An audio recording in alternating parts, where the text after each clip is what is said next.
उत्पत्ति 1। आदिमा परमेश्वरले आकाशमण्डल र पृथ्वी सृष्टि गर्नुभयो। पृथ्वी आकार बिनाको र शून्य थियो। अथाह समुद्रमाथि अन्धकार थियो र परमेश्वरका आत्मा पानीमाथि परिभ्रमण गर्दै हुनुहुन्थ्यो। अनि परमेश्वरले भन्नुभयो, उज्यालो होस्। तब उज्यालो भयो र परमेश्वरले उज्यालोलाई हेर्नुभयो, त्यो असल थियो। उहाँले उज्यालो र अँध्यारोलाई अलग अलग गर्नुभयो। परमेश्वरले उज्यालोलाई दिन र अँध्यारोलाई रात भन्नुभयो। साँझ पर्यो र बिहान भयो पहिलो दिन। अनि परमेश्वरले भन्नुभयो, पानीका बीचमा एक क्षेत्र होस् र त्यसले पानीलाई दुई भाग गरोस्। परमेश्वरले सो बनाएर क्षेत्र मुनिको र माथिको पानीलाई अलग अलग गर्नुभयो। तब त्यस्तै भइहाल्यो।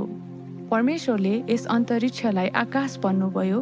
साँझ पर्यो र बिहान भयो दोस्रो दिन। अनि परमेश्वरले भन्नुभयो, आकाश मुनि भएको पानी एक ठाउँमा जम्मा होस् र उबानो भूमि देखा परोस्। तब त्यस्तै भइहाल्यो। परमेश्वरले उबानो भूमिलाई पृथ्वी भन्नुभयो र जम्मा भएको पानीलाई समुद्र भन्नुभयो। अनि परमेश्वरले हेर्नुभयो, त्यो असल थियो। अनि परमेश्वरले भन्नुभयो, भूमिले वनस्पति, बिउ हुने र बोट बिरुवाहरू र आआफ्नो किसिमको बिउ हुने फल फल्ने वृक्षहरू पृथ्वीमा उमारोस्। तब त्यस्तै भइहाल्यो। भूमिले वनस्पति, बिउ हुने बोटहरू र आआफ्ना किसिमको बिउ हुने फल फल्ने वृक्षहरू उमार्यो। अनि परमेश्वरले हेर्नुभयो, त्यो असल थियो।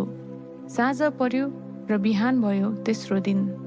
अनि परमेश्वरले भन्नुभयो, अन्तरिक्षमा दिन र रात छुट्याउनलाई ज्योतिहरू होउन्। तिनीहरू ऋतुहरू, दिनहरू र वर्षहरू छुट्याउन चिन्हको रूपमा काम गरून्। र पृथ्वीमा प्रकाश दिनलाई अन्तरिक्षमा ती ज्योतिहरू होउन्। तब त्यस्तै भइहाल्यो। अनि परमेश्वरले दुई विशाल ज्योतिहरू बनाउनु भयो। ठुलो ज्योति दिनमाथि प्रभुत्व गर्न र सानो ज्योति रातमाथि प्रभुत्व गर्न। उहाँले ताराहरू पनि बनाउनु भयो। अनि परमेश्वरले पृथ्वीमा प्रकाश दिनलाई दिन र रातमाथि प्रभुत्व गर्न अनि उज्यालो र अँध्यारोलाई अलग अलग गर्नलाई ती आकाशमा राख्नुभयो। अनि परमेश्वरले हेर्नुभयो, त्यो असल थियो। साँझ पर्यो र बिहान भयो चौथो दिन।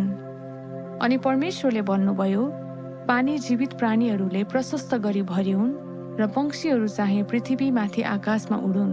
यसैले समुद्रका विशाल जलचलहरू पानीहरूमा भरिएर चलहल गर्ने किसिम किसिमका सबै जीवित प्राणीहरू र जात जातका पखेटा भएका सबै पंक्षीहरू परमेश्वरले सृष्टि गर्नुभयो। अनि परमेश्वरले हेर्नुभयो, त्यो असल थियो। अनि परमेश्वरले तिनीहरूलाई यसो भनेर आशिष दिनुभयो, फल्दै फुल्दै वृद्धि हुँदै र समुद्रमा भरिँदै जाओ। अनि पंक्षीहरूको पनि पृथ्वीमा वृद्धि हुँदै जाओस्। अनि साँझ पर्यो र बिहान भयो पाँचौं दिन। अनि परमेश्वरले भन्नुभयो, पृथ्वीले जात जातका जीवित प्राणीहरू अर्थात् जात जातका पाल्तु पशुहरू, घस्रने जन्तुहरू र जात जातका वन पशुहरू उत्पन्न गरोस्। तब त्यस्तै भयो। परमेश्वरले पृथ्वीका जात जातका वन पशुहरू, जात जातका पाल्तु पशुहरू र जमिनमा घस्रने जात जातका जन्तुहरू बनाउनु भयो। अनि परमेश्वरले हेर्नुभयो, त्यो असल थियो। अनि परमेश्वरले भन्नुभयो, मानिसलाई आफ्नै स्वरूपमा हाम्रै प्रतिरूपमा बनाऊ। तिनीहरूले समुद्रका माछाहरू, आकाशका पंक्षीहरू, पाल्तु पशुहरू र जमिनमा चलहल गर्ने सबै जन्तुहरूमाथि अधिकार गरून्। यसै कारण परमेश्वरले मानिसलाई आफ्नै स्वरूपमा सृष्टि गर्नुभयो। परमेश्वरकै प्रतिरूपमा उहाँले तिनलाई सृष्टि गर्नुभयो। नर र नारी नै गरी उहाँले तिनीहरूलाई सृष्टि गर्नुभयो। परमेश्वरले तिनीहरूलाई आशिष दिनुभयो र तिनीहरूलाई भन्नुभयो, फल्दै फुल्दै वृद्धि हुँदै पृथ्वीमा भरिँदै र त्यसलाई आफ्नो वशमा पार्दै जाओ। समुद्रका माछाहरू, आकाशका पंक्षीहरू तथा पृथ्वीका सबै जीवित प्राणीहरूमाथि अधिकार गर। अनि परमेश्वरले भन्नुभयो, हेर, म तिमीहरूलाई पृथ्वीका सबै बिउ उमार्ने बोटहरू र फलमा नै बिउ हुने सबै फलका रुखहरू दिन्छु।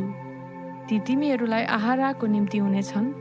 अनि पृथ्वीको हरेक पशु, आकाशको हरेक पंक्षी र जमिनमा चलहल गर्ने हरेक जन्तु, हरेक प्राणी जसमा जीवन छ, तिनीहरूका आहारको निम्ति म हरिया वनस्पति दिन्छु। तब त्यस्तै भयो। आफूले बनाउनु भएको हरेक कुरा परमेश्वरले हेर्नुभयो। वास्तवमा त्यो साह्रै राम्रो थियो। अनि साँझ पर्यो र बिहान भयो छैठौं दिन।